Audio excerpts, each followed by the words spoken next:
All right, we are going to get started because there is lots to talk about. So welcome everybody. My name is Tracey T. I am the founder of Moms on Mushrooms. We are an online community, an educational platform that hopes to bring mothers together around the sacred use of entheogenic medicines, primarily microdosing psilocybin in this season of our organization. This webinar series is something new for a project that we have started called the Motherboard. The Motherboard is a very highly vetted directory of psychedelic guides and resources. Jarn will drop a link to the Motherboard in the chat. So if you are looking for a large dose journey experience, the Motherboard is our way of keeping safety, harm reduction, and integrity and ethics in the space.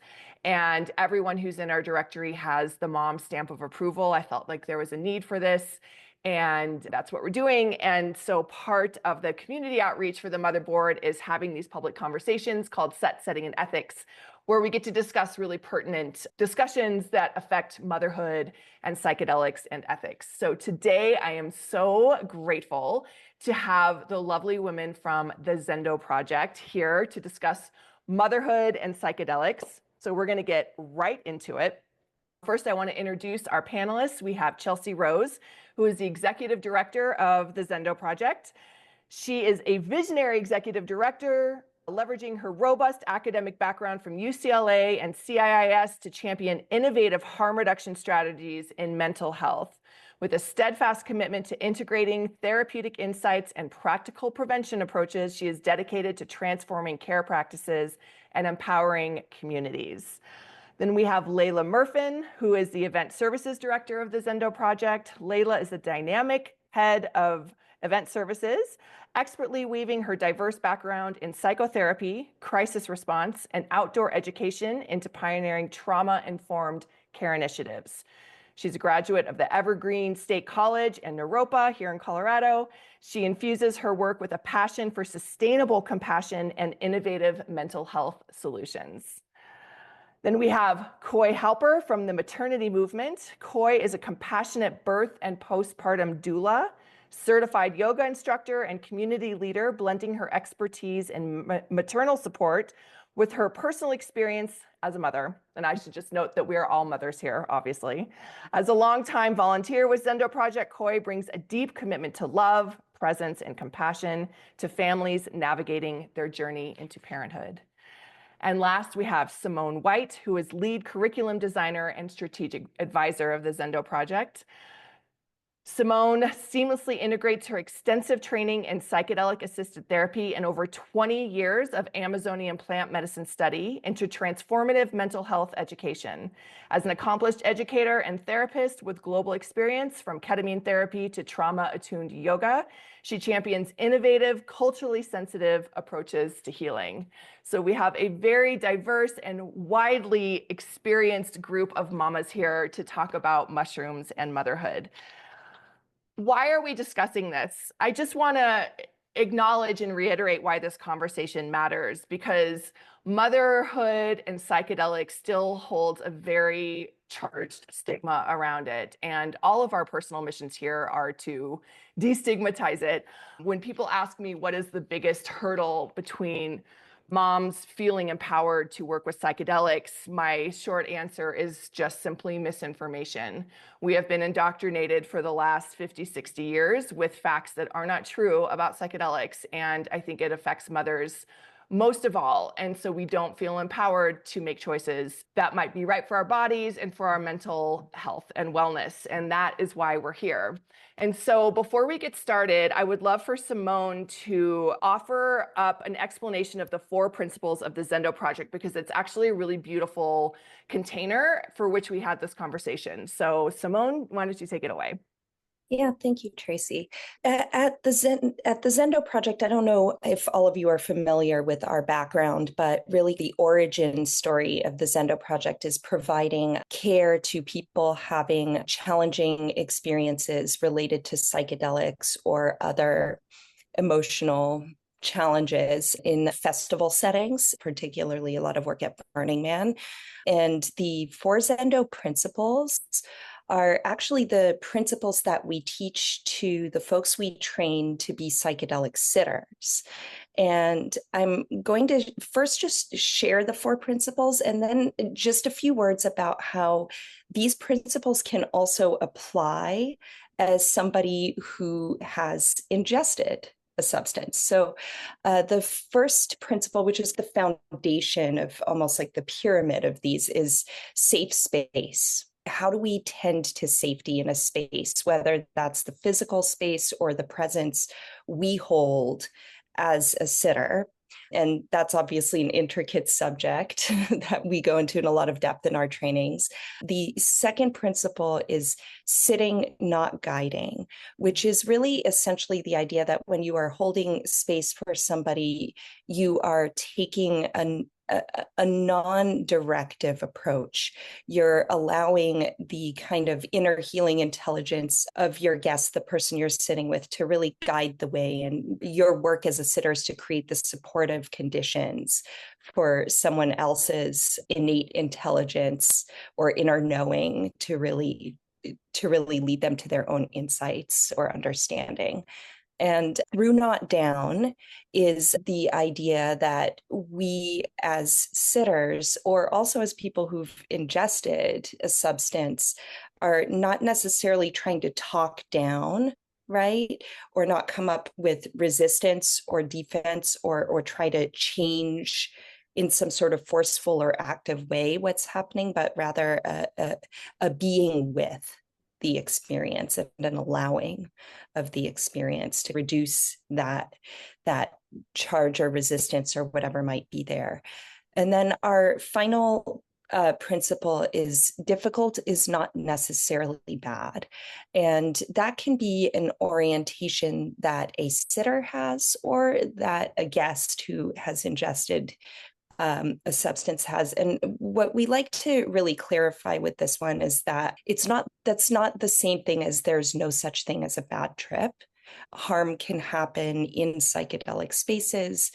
Journeys can be too much too fast. There are a number of experiences that can precipitate harm, but that's why we use the word necessarily, right? Like difficult is not necessarily bad, and that experiences, even when they're challenging, are often the most fruitful in terms of growth. And when we teach this to sitters, what we like to say is that it's more of it's not an agenda, right? We're not trying to tell someone your experience might help you grow. We're just, as a sitter or witness, understanding that when someone's struggling, there may also be some gold to be mined in that experience, right? It's not that we're telling them that, but we're holding that understanding.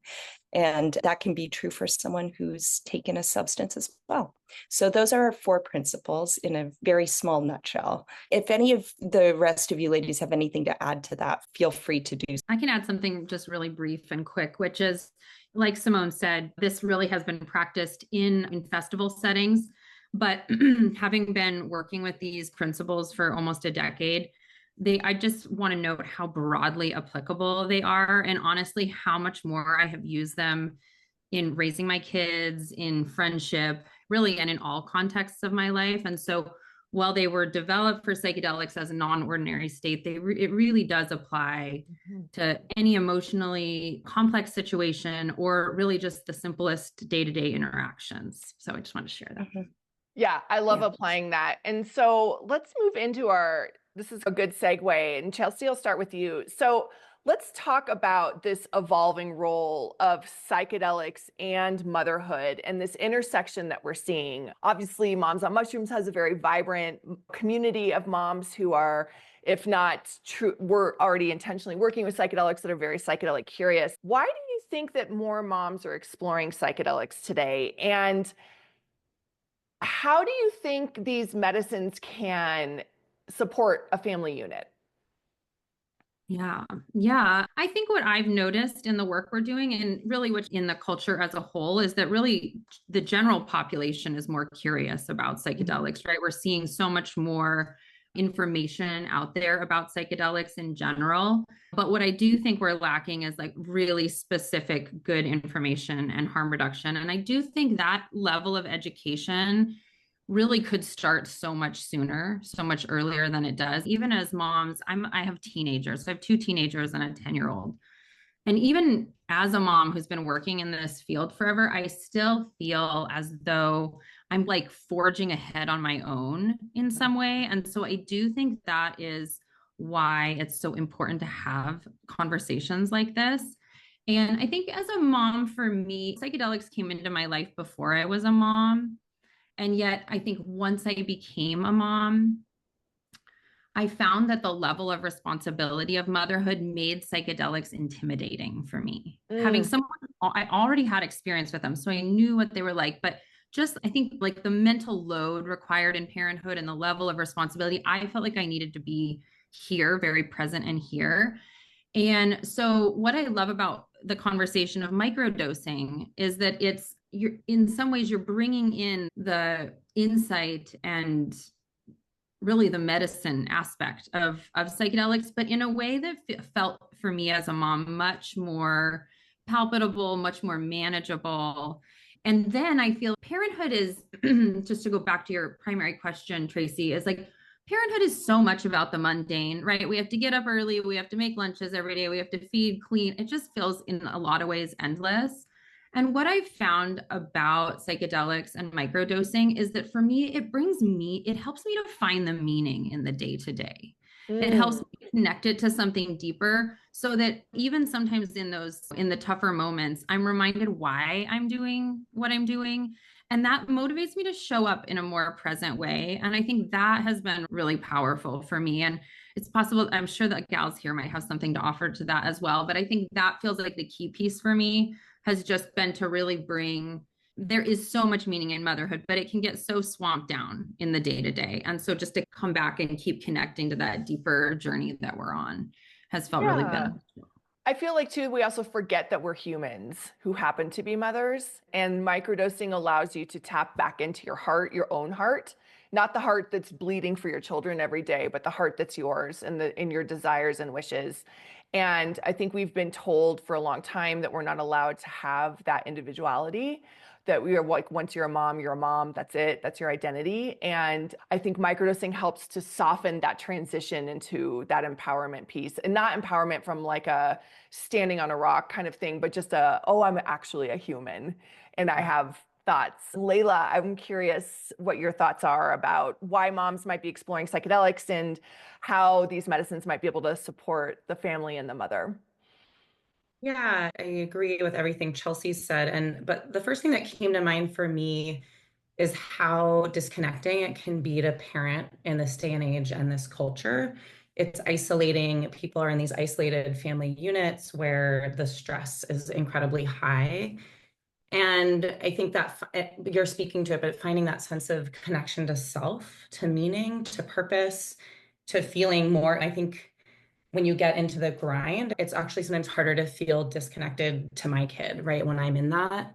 So there's a way that reconnecting to self, and also who is this self in this new mother body, right? Even 5 years in, I'm like, who am I? So rediscovering that, and then that allows the connection to deepen, right? Allows me to get on the level with my kid more regularly and just increases a sense of presence. And I would imagine that culturally, a lot of people do feel isolated, and that it's an antidote to that, right? How do we feel more connected to ourselves and to each other? Beautiful. Koi, sounds like we all agree that connection piece and that microdosing specifically for mothers is really powerful because you're not on the floor weeping for 8 hours at a time. You're very present. But can you just give a short explanation of why microdosing might offer this connection, might offer this ease of more joy in the mundane?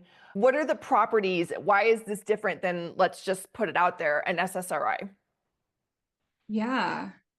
What comes up for me is that it's like, why is it different? It's why, or like like how? Yeah, like why does it do it what it does? Yeah, to be honest, I can't actually speak to how. Maybe one of the other ladies can speak to why an SSRI versus mushrooms act differently. What I can speak to is that as mothers, we are the spiritual centers of our home. We're the heart of the home. And so taking the time to connect with plants and ingesting intentionally then brings us back to that center. And when we're in the center of our spiritual practice, the whole family unit benefits from that. And so as we hold everything, whenever we come into something of our own practice and our own intentional use, whether it's eating it in this time for myself or eating in this time for the connection with my family or my children, we're always benefiting the family. And so I find that to be powerful for myself and my own practice and why I come to it through that lens. Yeah, that's what's coming through for me. I can't really speak to SSRIs though. Can anybody else? Yeah, I can speak to that a little bit. So the first thing I want to preface this with is please let's not destigmatize the use of SSRIs, right? Sometimes for some people, it's a life changer. Even as somebody who's a psychedelic practitioner and who has derived great value from psychedelics, I just think it's really important to know that it may not always be the right path for everybody, and SSRIs can be a wonderful thing. But in terms of mechanisms of action, right, like one of the key differences is that SSRIs, the mechanism of action, or not mechanism of action, but when the ways they work, right, is through what we call emotional blunting. They turn the volume down on the emotional experience. Whereas psychedelics, the mechanism through which they seem to work is a little bit more of this cognitive flexibility. It makes you a more flexible thinker and allows you to see different ways of understanding, right, that can lead to breakthrough. And obviously, I cannot give medical advice and definitely don't want to speak outside of my scope. What I will say is that SSRIs and psilocybin are not actually contraindicated. There's just some things to know, and you could talk to an informed medical professional to learn more about that as well. Yeah, I guess what I'm trying to get to the bottom of is just we all are advocates for psychedelics, especially mushrooms. Why mushrooms and motherhood? We talk about the spiritual center, and I think, Coy, you're so right. I was thinking about the phrase, my mom used to say it, if mama ain't happy, ain't nobody happy. We happy, healthy moms raise happy, healthy kids. So that makes total sense in reprioritizing it. But what I just want to be clear for anyone who's curious about it is just, why this over something else? And because I think in America, especially right now, we talk a lot about like psychedelics are amazing, but the why is sometimes unclear. So that's what I just want to get to. Chelsea, you want to step in? Yeah, in reflection of what everybody has shared, I feel as though these are plant medicines, right? And I think, at least in the world that I feel like I experience, there is a pull toward natural options for well-being, like plants being something that are already existing. They grow here on our planet. And so there's something really magical about that. And also that I find, and like Simone said, medications can sometimes turn down the volume, which can really serve us but there's a way in which with plants or with mushrooms, I think, where it's not necessarily turning the volume up, but it's like a turning toward what's happening. And that's like we mentioned with the principles. It's like it's turning toward our life experience, toward what's going on. And I think that just can really deepen the experience of knowing ourselves. And then, like you said, when we bring that to raising a family, it affects the whole family system. And I don't know if there's a specific piece that you're looking for, Tracey, or just more of just like general exploration. I like that. I think that's good. I want people to be clear that there are differences and that does work differently. And I love the turning toward. I think a lot of times we find ourselves in a place where we want change. We know we're unhappy. We desire something on the other side, but we can't quite get to it. Yeah. And I find that microdosing in particular kind of opens up that path for you to walk to that change in a way that's not completely debilitating. Which brings me into kind of the next topic. What I want to dip into is microdosing versus macrodosing. And as a group, when we were preparing for this discussion, we all really felt like there was really beautiful symbiosis between microdosing and then ending with macrodosing. And I would love for you to just offer like how they might be different and how they might serve different needs for a mother in particular. Laila, let's start with you. You're You're muted. muted. I mean, I think they do serve different purposes, right? When we're talking about microdosing, we're usually talking about a sub-perceptual dose, right? You may not even notice that it's happening, but there's something that over time it has a cumulative effect. Of course, there's variations in dosage for microdosing, so it may not be fully sub-perceptual, but sometimes it is. And when we're talking about macrodosing, we're talking about a bigger, potentially peak experience. As a mom, I find those macrodosing experiences to be not as frequent and feel like higher stakes, right? Because I think the things that Chelsea pointed to earlier of what if something happens to my kid and I need to be present and aware? What if I tap into something that's too much for me right now to then go back the next day and be there for my kid without having enough time to integrate? And then the microdosing being a little bit more accessible in that way. Does that mean that macrodosing isn't useful? I think it can be incredibly useful for that big experience turnaround or deeper dive to really look at what's under the surface in an intentional way. And I think that we're going to get more into set and setting, but that really leads into what is the set, what is the setting, and that being potentially more, maybe not more important in motherhood, but in some ways feels almost more important because, again, you're coming back to caring for your child and wanting to be regulated and wanting to be able to be present. And we know that macrodosing can lead to peak positive experiences, but it can also bring up stuff that then we need to continually work with that's under the surface. So just being aware that might come up and how do you set yourself up to be able to integrate whatever does come through. Yeah, beautiful. Coy, I want to take this over to you, but this is moving us into our next point. I think it's an easy segue of just talking about preparation, set and setting, and integration. Angel just asked, and I'm going to bump this up just because it's relevant. Should we allocate a time buffer for us to regroup after macrodosing? Multiple questions for you, Coy. Microdosing versus macrodosing and their applications for motherhood, and then creating that space for a macrodose. I agree with you, Laila. The stakes are just so much higher for moms. We can't just willy-nilly wander into the forest and do a big journey and come back and chill out for a few days while we think about it. It's not possible. So anyway, Coy, what are your thoughts? Yeah, I always get my whole household on board whenever I hear the call to do a larger journey.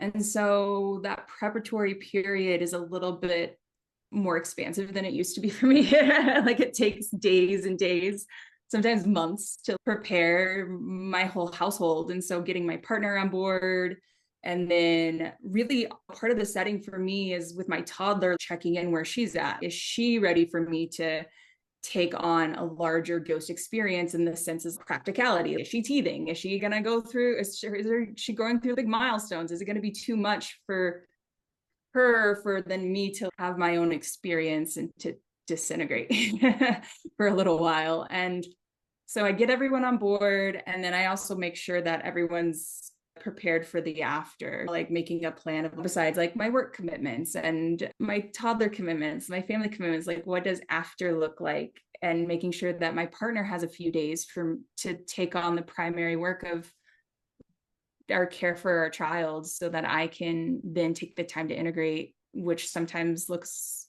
by myself, like taking the time alone. And so making sure that's built in and communicated, and I'm able to receive that. So that's a lot of like preparatory work around the larger experiences. The smaller microdosing experiences, I microdose 4 out of the 7 days a week. It's so lovely and a beautiful practice that I have. So that's just more accessible. And I find that mothering while microdosing is just so available, especially with a 2-year-old. It's like it gives me so much patience and play, and especially like remembering that last principle, that difficulty isn't necessarily bad, and to watch her struggle and like to be a present force while she's struggling. Something about tapping in with the mushrooms just really allows me to do that for her. Yeah. And yeah, having both of those practices in my life have been really beneficial to me. Having the daily microdose use so that I feel like I can parent better, and then having the larger experiences so that I can clear what's happening within me to then show up in a different way for the family is my own practice around that, and my kind of what my preparatory work looks like for that. And I really don't go to those macro doses until the call happens. Yeah. Until someone's calling and, oh yeah, it's coming. And so I do really talk about that a lot with my partner. I'm like, by the way, yeah, it's Here almost time. Yeah, I'd love Simone and Chelsea for you to weigh in on that. Sometimes I feel like if you enter in this space, there's this implied expectation that you're just supposed to macrodose a lot. There's also an implied expectation that a mom is supposed to feel really guilty if she goes into a large dose experience. What are your thoughts on both of those expectations? Do you find those in your work, in your practice? Or Simone, I guess you can go first. Oh, yes. I really like to emphasize that it's on a case by case basis. I'll speak personally. Microdosing makes me anxious. Doesn't work for me. For me, it's what works for me is to do advanced planning, set ahead time to work with these medicines differently and in a bigger way. And that's what works for me, right? It's not an either or, right? And I think there shouldn't be, especially with work that is this vulnerable, this nuanced, everybody needs to develop their own relationship to it outside of expectations, outside of anybody else's stories, outside of whatever podcast you listened to, right? There's no right or wrong way to go about this. It's maybe learning your way. And if you're new to the work, I do think starting at lower doses is certainly prudent, right? Like, I think that's actually probably a much better way to begin to develop a relationship with these medicines and understand them. But yeah, I think what I would say is that one of the things I say is like psychotherapy is not a one size fits all process, nor is psychedelic work, right? It's so really keep that in mind. Every human is different. And when deciding your way, quiet the noise. Yeah, so much about this medicine is unlearning this allopathic model that's been built into us that we're, like you said, one size fits all. It's a beautiful point. But I also love that you say creating a relationship with the medicines and understanding it so that you understand what's best for you. Chelsea, what are your thoughts? Yeah, I would say, just for the switch in perspective, that I'm the opposite of Simone in that way, where macro dosing has felt too big for me in early parenthood. And that may be because I have three kiddos and all that tracking, and I really find the mental load to be so massive. And so when I have experienced macro doses, a lot of my focus has been on the burden that it feels to carry all of that responsibility.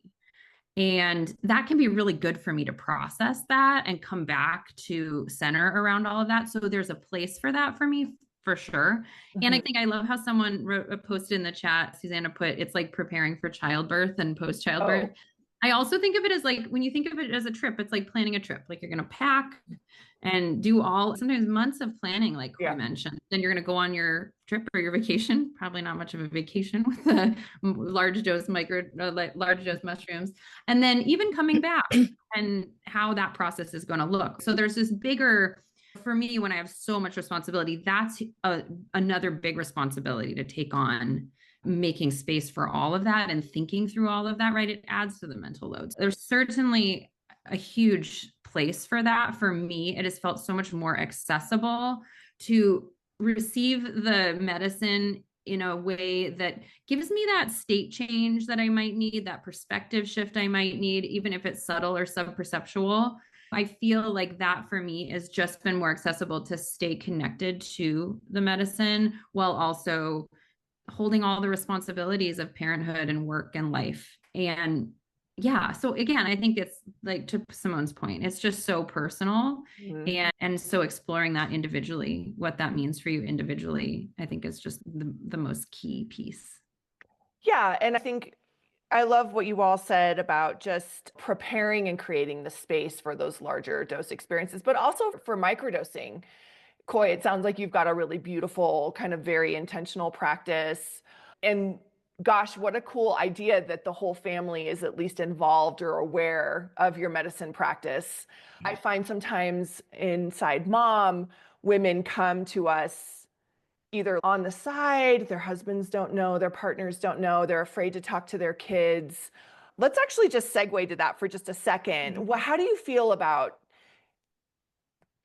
having the family involved and particularly talking to your kids? Laila, we'll start with you. I mean, I can't speak to that from a personal lens because my kid is pretty young at this point. But I think certainly it's appropriate as time passes if I were to go and plan a larger experience to talk to him about mom's going to go take care of herself.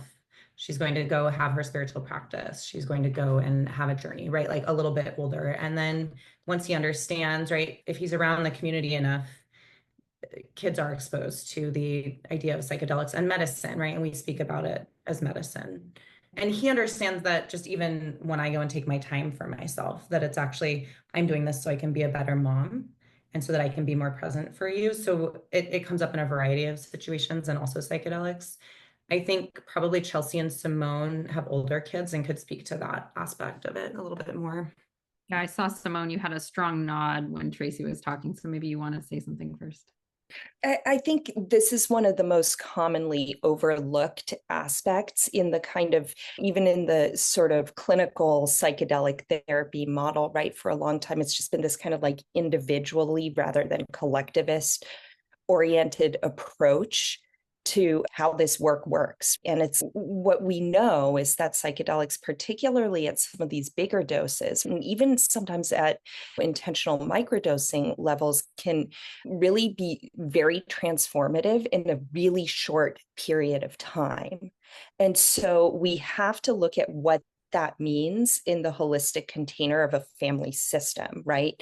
Like sometimes those changes can foster like a lot of a sense of ease or joy, or it's great. And other times that can actually add complications. And so integrating the people in your life preemptively actually can bring some ease to that process and actually support when people have an idea that like, hey, I'm about to do something that could actually facilitate some big movement in me. And I'd like to keep you in the loop of that and a part of the process. And it's also in terms of integration, it's like that there's this kind of old adage in the psychedelic world where they say, yeah, you can do seven years of therapy in one day, but you're not coming home to seven years of change. And so I have a whole framework of working with that I use with my clients that I teach sitters who are learning integration support strategies in our Zendo sit training, right? But essentially, it's just good to know that people who aren't familiar with with psychedelic work, or people who've known you for a really long time, might not be able to just roll with the changes. That includes your children, that includes your partners, right? So there's some strategies to use with that. I'm not gonna go into them here just because I want to make sure everybody has a chance to talk, but it's something I do feel really passionate about in this field. Like, how do we do that aspect better? I love that. Yeah, I think that's a really important and often overlooked. I'll never forget the first time I did a journey. My husband was very supportive, but also very worried and very curious. And my daughter was 9 at the time, and I just made the choice to just start talking to her about everything because she could read. And we live in Colorado, so she's already, what's a Mara store? She's reading billboards in Denver. So we were open about it. So when I came back, I opened up my front door. I did a day journey and opened the door, and they're standing there waiting for me to talk. And then it was just an onslaught of questions. My entire world had just been completely rocked in all of the best ways. And I just wanted to take a bath. And just even the excitement of them meeting that when you're just still integrating moments, hours after you've come down, is a lot. And so preparing for that space, now they know better. But yeah, Chelsea, what are your thoughts? Yeah, I think there's a couple pieces we're talking about here. So Yeah. it's like partnership and family. And if this is something that feels important to you and your partner is unsure, I think it's a really important conversation. That's like the preparatory phase, right? Is like how, and if you're in a different agreement, how are you going to navigate that together? Is that in therapy? How are you going to navigate those conversations? But ultimately, I think if someone's feeling really called to that, that's an important conversation to have with your family and your partner, even if it means navigating some of the difficulty and unknowns of that conversation. With kids, I think, again, it depends on every family, every unique family system. I noticed somebody put co-parenting in the chat as a family system. If you have a co-parent who has a completely different belief system than you around these things, that's going to be hard. That's going to be really hard to sort out. And I don't even have a good answer for that. I co-parent my oldest daughter, and it's, certainly have been really lucky to have a dad who has a similar belief system, but I have met and worked with several families who that's not the case. And again, the conversation is important, but that's a really tricky one. And then in terms of informing kids and talking about kids, I think there's again, each family for their own, but like an age appropriateness, like it's been in my kids' awareness, I think, since the beginning. It's part of my job. They've heard us talking about it. They've traveled with us to events. To them, it's almost like it's almost normal because and so I think that kids have there's a really great ways of framing these conversations for kids. And it's like almost like Laila says, it's like a self-care, like this is what I'm doing for myself. Here's why.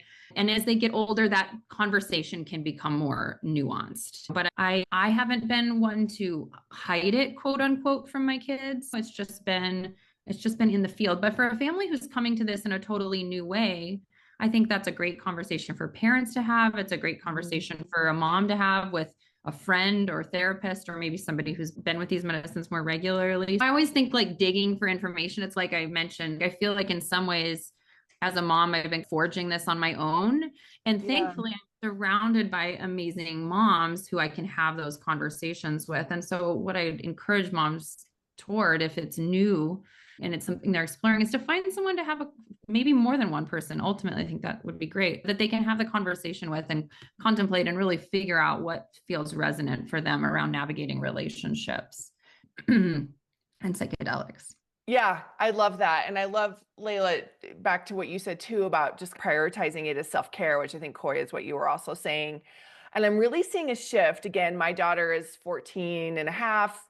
I'm really seeing a shift even from when I had a baby to now. Even the idea of self-care, I think a decade and a half ago, self-care was this kind of new thing. It meant pedicures and fancy spa days. And it wasn't very integrated in a lifestyle, like a personal lifestyle choice. I want to say the word spiritual, but not in this, like in a religious sense, but in the sense that it's incredibly important. And what I'm seeing now is this softer conversation around it where mothers are just making that space more and more. It's still difficult, but making that space more and just saying, all right, mom's going to go take a walk. Mom's going to go take a bath. Mom's going to go do a journey, whatever that is. And it's becoming more prevalent in the zeitgeist of family units, I think.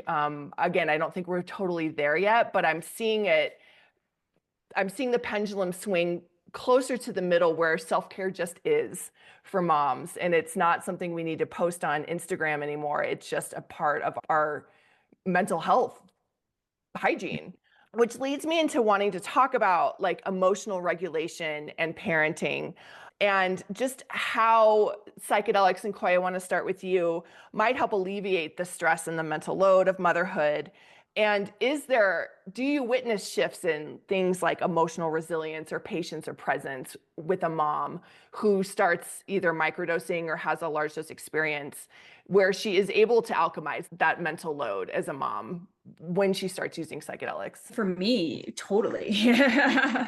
Yeah, it almost feels a shedding of what isn't important. Like when I have those experiences with microdosing, let's say, it's like for me, microdosing has been a huge shift in how I parent. It feels like it sheds away what isn't important. Like what is truly important in this day, in this moment with my child is sitting on the floor with her and watching her cry, right? It really removes a lot of the other clutter that can come in a modern day of parenting, right? My phone is not important right now, and this email can wait. And it really just helps create space for me, actually, and create pauses where it didn't exist before.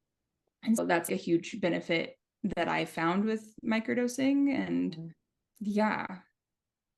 What was your question? That was it. Laila, do you have anything to add to that? Can you repeat the question one more time? Yeah, my just brain how tangented. I need to circle back. It's the mom brain thing. It's real. I got you. Yeah. I want to talk a little bit about how, let's talk about microdosing and possibly microdosing might help alleviate that mental load or that emotional load of a mom, and how they may help with things like emotional resilience or patience or presence, how you've either witnessed that in your own life or how you've seen that in other mothers working with mushrooms. I think what Koi's talking about, and just re-identifying or realigning internal priorities, right? And what do I give my attention to? Because I know for me, I tend to run a little fast, a little hot, a little do. That's my generative energy, but that also can feel like a stress state a lot of the time. Personally, for me, there's a shift from that stress state to actually like that just being part of flow, as opposed to the pressure gets released a little bit. Even if the same things need to be done, the prioritization is more towards connection, more towards feeling myself, right? And I think people that I know similarly would report similar experiences. Of course, not everybody, but that the feeling of the pressure valve being released so that you can reorient towards what's really important. And it's not, oh my God, I have 20 million things to do today, and there's this pressure and that pressure. And my kid's like asking me a question, I'm just trying to cook dinner and just go away feeling, right? As opposed to, oh, okay, yeah, come over here with me. And let's just slow down a little bit and do this together. There's a little bit more availability for that. Beautiful. Chelsea, how about you? I think what I personally experience, it's similar to what Koi said. It's like an emotional shedding. Like usually even with a microdose, once I make the intention and I go there, I have a good cry. So I feel like in some ways I'm carrying a lot around with me, and which I feel like I've mentioned a few times, the emotional load, the burden, that piece, it feels like a lot of weight on me. And so I feel as though mushrooms and other microdose psychedelics just shed that initial weight. And usually it's like through something like emotional expression. It might be a conversation, it might be writing. Sometimes for me, it's singing, but often it's that actually really resets my nervous system. And I'm like, oh, okay. Like I can be real resistant to letting that release come through, because I'm just so focused so often on getting things done. And I'm like Laila in that I'm a do person. And so for me to drop back into myself is, and then I'll have a cry. And then I'm like, oh, here I am in my body. And then that's so valuable. And just that state change can be so huge. It feels in some ways like so simple. Like it's just a shift that really supports my well-being. And then also I just immediately as a parent to me, how much easier it is to be in a relationship with myself and others. How to shed some of that weight that I feel like I'm often carrying. Yeah, Kelsey said there's nothing like a deep mushroom to cry. It's so true. I never really thought about a mushroom cry. I feel, Chelsea, I'm the same way. I've always been very resistant to either just stopping and acknowledging my feelings, let alone expressing them. And I've said this a lot, but I really think mushrooms really taught me to cry. Like I cry all the time now, but not in a negative way, in the most beautiful way. To your point, sometimes when I feel it welling up, mushrooms are a non-specific amplifier, so it might amplify that thing that's right underneath the surface that you need to address. And then I can have a good cry for 5 minutes, just sit on the floor and get it out, and then go back on Zoom and get to a meeting and it's done, rather than the cycle of it going back down inside you and looping. It's just released, which I find to be very liberating. Simone, do you have anything to add?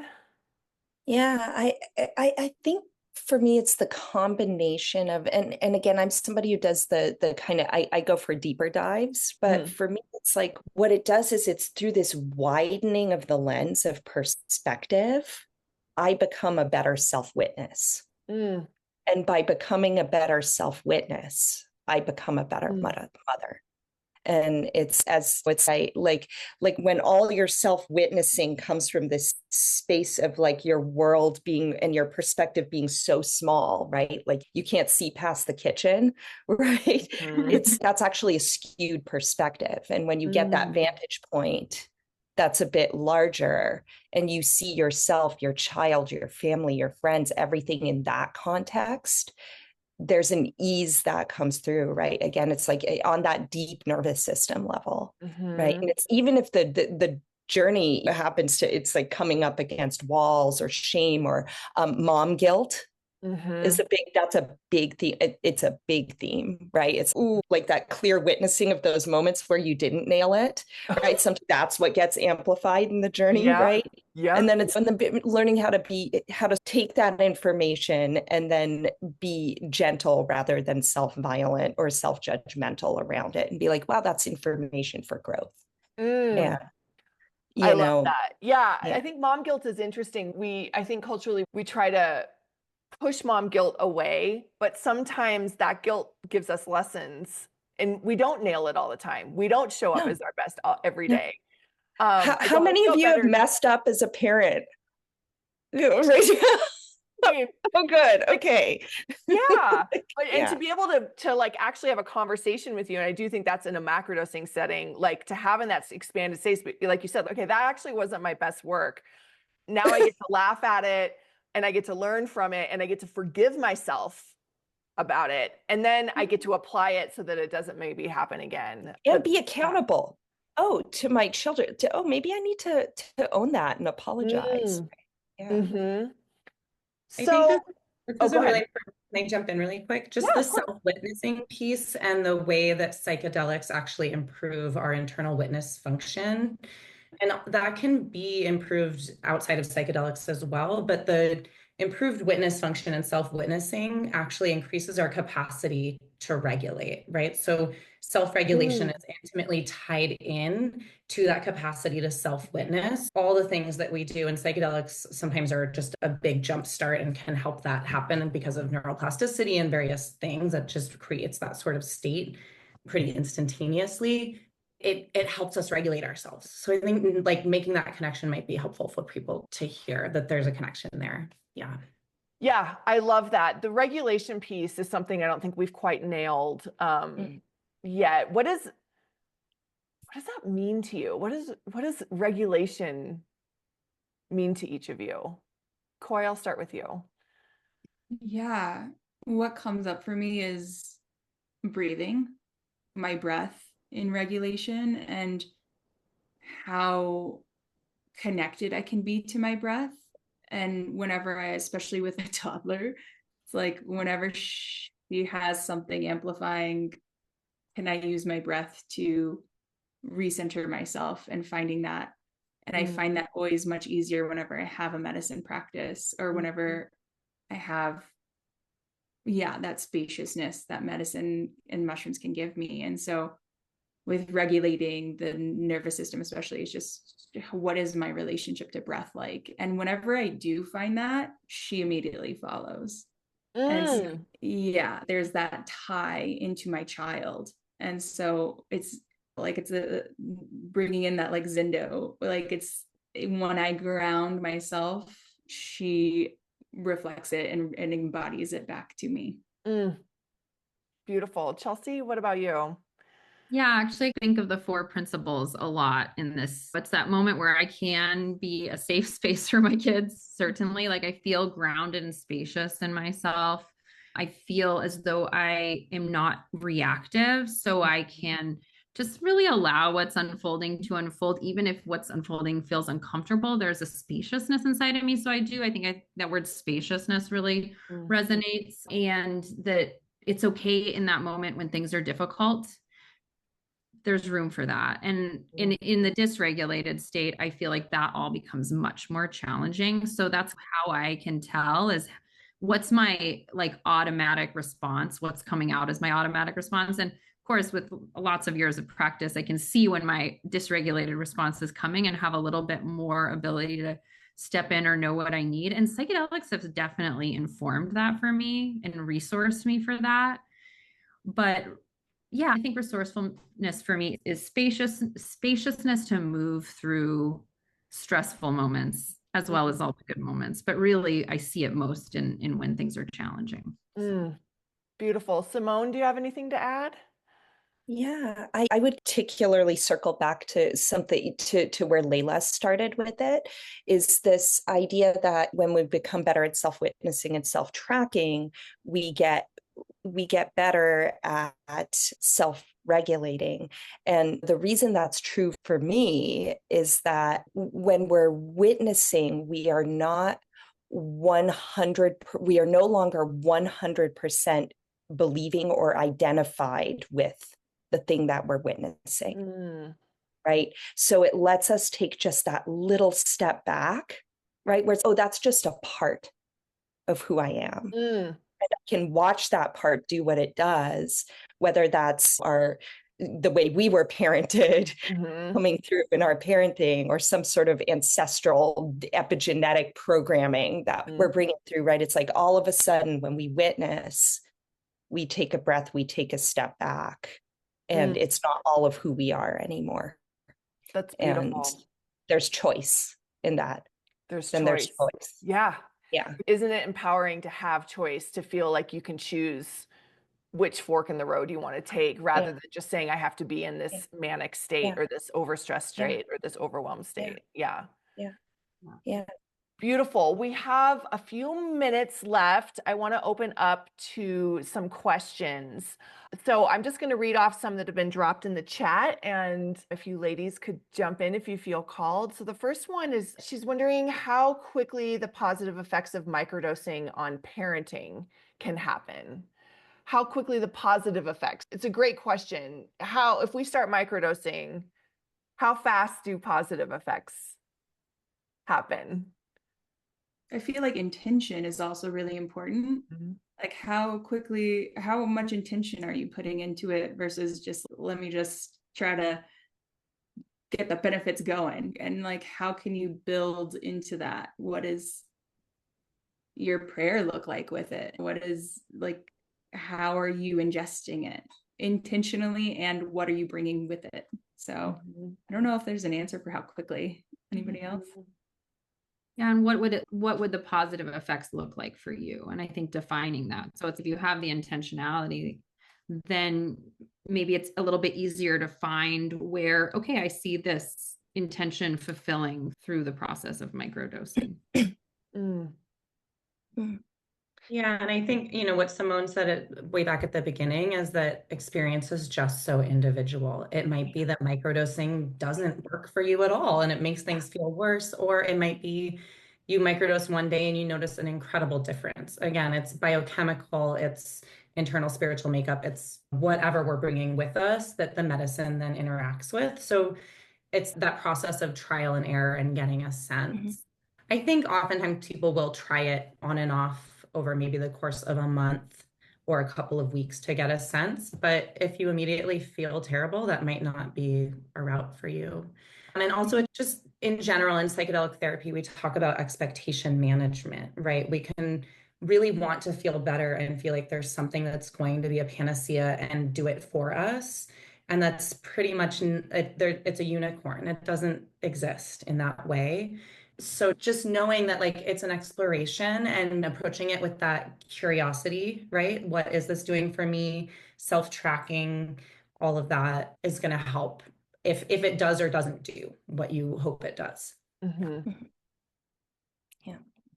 Yeah. And from, oh, go ahead, Simone. I was just going to merge what Laila and Coy said, which is that it's going to be case by case, right? There are a lot of factors that contribute. It might not work at all. It might be instant. There's but merging what Coy said into that, I would say that the moment we intend to make a change, the change has started. The ceremony starts before you begin. Mm-hmm. It starts at the moment you decide to do it, because what you're saying is there's something I like to do. I would like to take action to make some sort of change in my life. And so there, you've already started. You're Mm-hmm. here. It's already working, right? Yeah. Yeah. So. And again, it's very different from how we've been taught about quote unquote medicine. And the idea, I think it's really important to emphasize too, that this is not passive medicine. There's an element of buy-in that's required of you. It's very different than taking an Advil for a headache and sitting back and letting the Advil do its job. And this is much more on an energetic level, but I really believe that the mushrooms, they want buy-in from you. They want you to co-create the change that you seek. And that way, it's why many of us, especially women, really speak loudly that microdosing or psilocybin is not a magic pill. It's a tool in your toolkit, but it does not fix, it's not gonna fix anything. But the intending is where the magic can happen, and then it can help. And psychedelics speak circuitously sometimes. This is why I'm really careful with my clients around the idea of intention. I'm like, don't let that be too rigid. Because if we're shopping for an outcome, if we think the change is supposed to look a particular way, it can actually become the resistance that makes the journey hard. So it's like actually hold that with some flexibility and understand that sometimes these spirits speak in metaphor. Sometimes you're like, why am I seeing this? And then 2 days later, you're like, wow. Got it. Yeah. So if we resist the thing because we think it's supposed to look a certain way, it's like trust in your inner and healing intelligence. Right. Especially with a macro dose. We have spoken to a lot of clients that are like, I want this from my macro. And I'm just like, oh, it's probably not. I kind of think of it like motherhood. Like we go into motherhood with all these ideas about what it's going to be like, or these ideas of how we're going to do it. And then motherhood happens to us and it is not what we were expecting, but maybe in many ways more beautiful because of that. Beautiful. I just had another great question. Oh, go ahead, Laila. It can be helpful to sometimes frame intention as a question, right? Again, like leading in with that curiosity as opposed to that expectation. It can be a fun way to play with that. Beautiful. Celine just asked, how do you incorporate recreational doses into your practice? I'm not ready for a macro dose, and microdosing has been helpful for me, but I haven't been able to figure out how to best integrate recreational practices. I'll just speak, this is going to come off like a shameless plug, but it's a good, we actually created a really beautiful 5-month course around the medium dose that's structured in a way where you work with different strains and dosages on your own in that smaller thing, but with intention. And so each month you do a dose and there's a focus, whether it's connecting with nature or creativity or movement. And I find that's a nice way, if you don't feel like recreationally you want to go out in a party setting, that there's a focus to it. But I'm curious what you all have to say about that.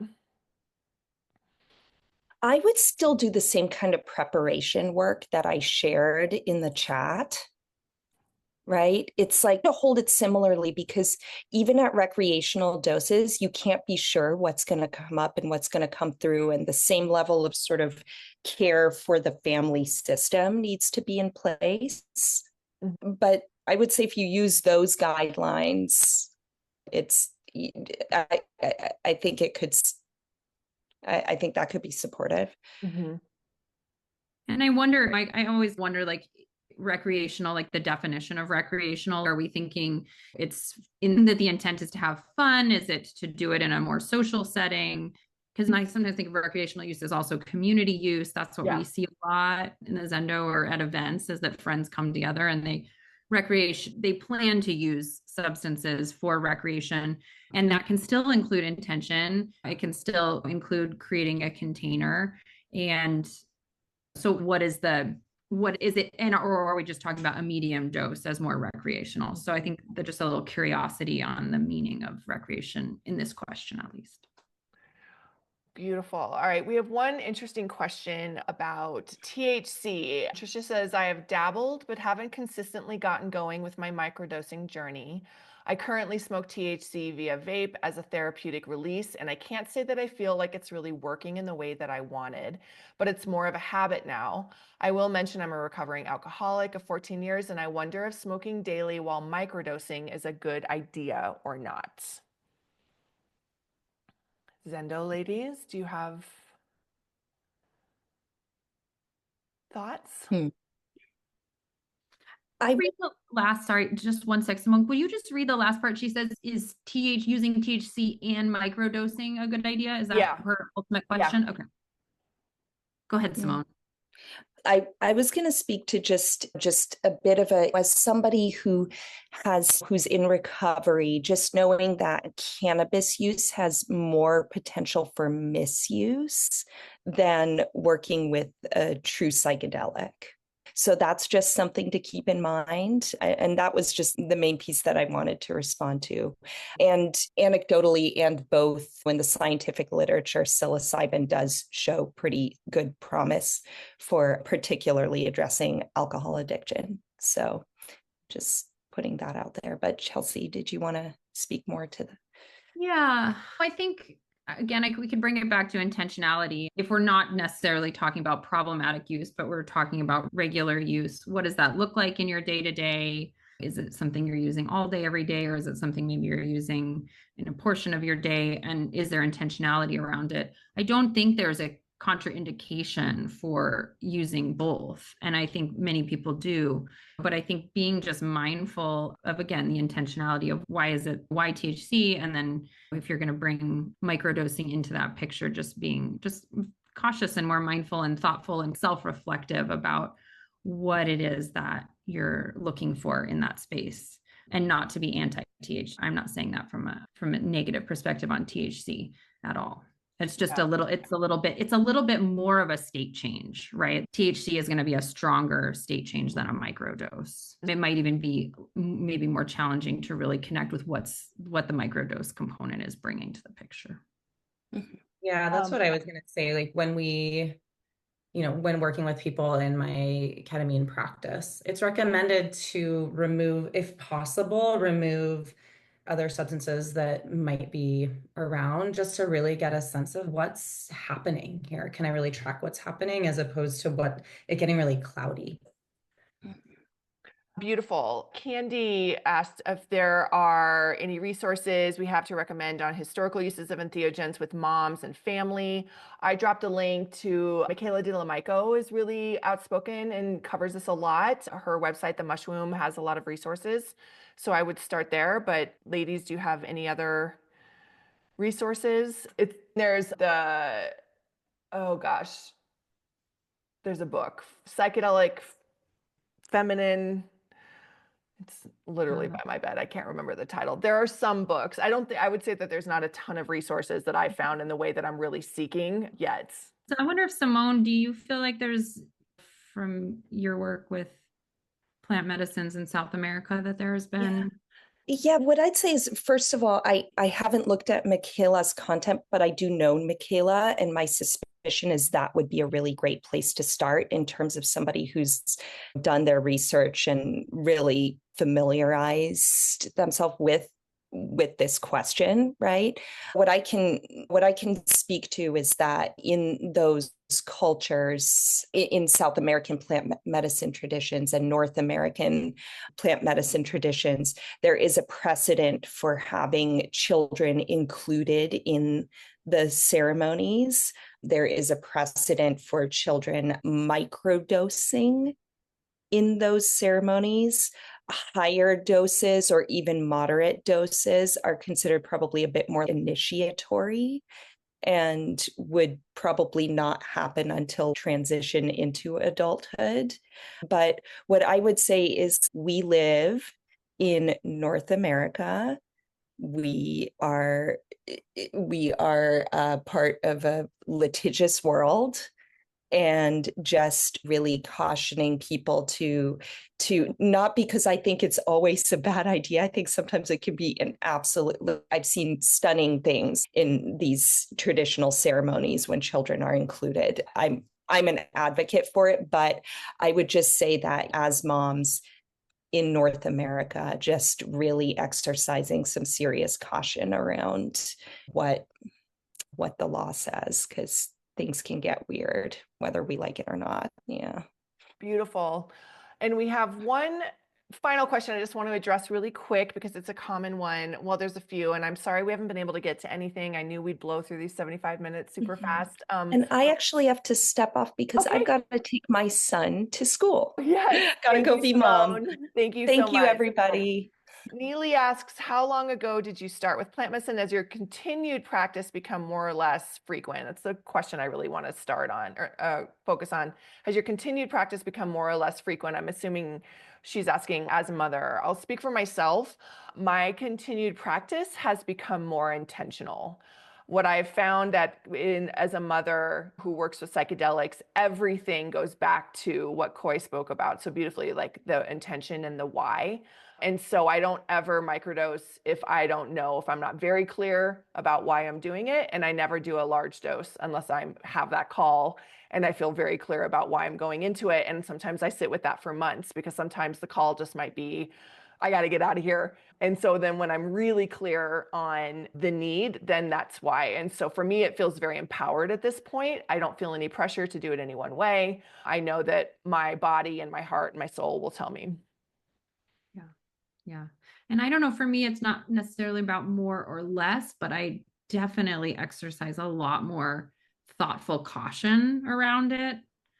Psychedelics were in my life prior to parenting and have been throughout, but my approach has been really different as a mom.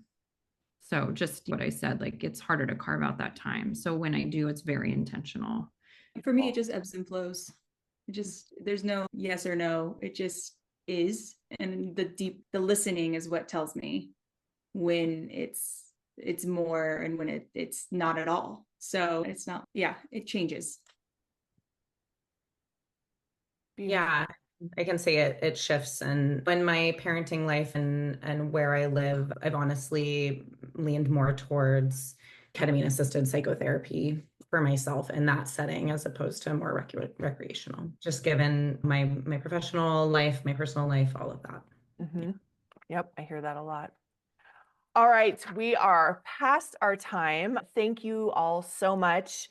I want to just be mindful that we did have some prizes to give away. And Angelina, Candy, Yessie, Melissa, Marissa, Neely, Taylor, and Trisha, you will be contacted. You can win a little something from Mom. I will email you personally. And I want to thank everyone who attended. There will be a replay. And again, from a macrodosing perspective, encourage all of you to get access to the motherboard. And from a microdosing community perspective, encourage all of you to join the Grow, which is our Mom's private community. Call it Facebook for Moms on Shrooms. It's $2 a month. That's really just to keep out the trolls. And we welcome anyone who has never tried a psychedelic to someone who has been working with it her whole life. My vision for the Grow is that we can figure this out together if we just keep talking. We don't need gurus anymore. We just need to talk. So thank you all very much. And blessings on all of your journeys as mothers, as psychonauts, as medicine women, and all of the above. So thank you all very much for coming. Thanks for having us, Tracey. Thank you. Thank you. Goodbye.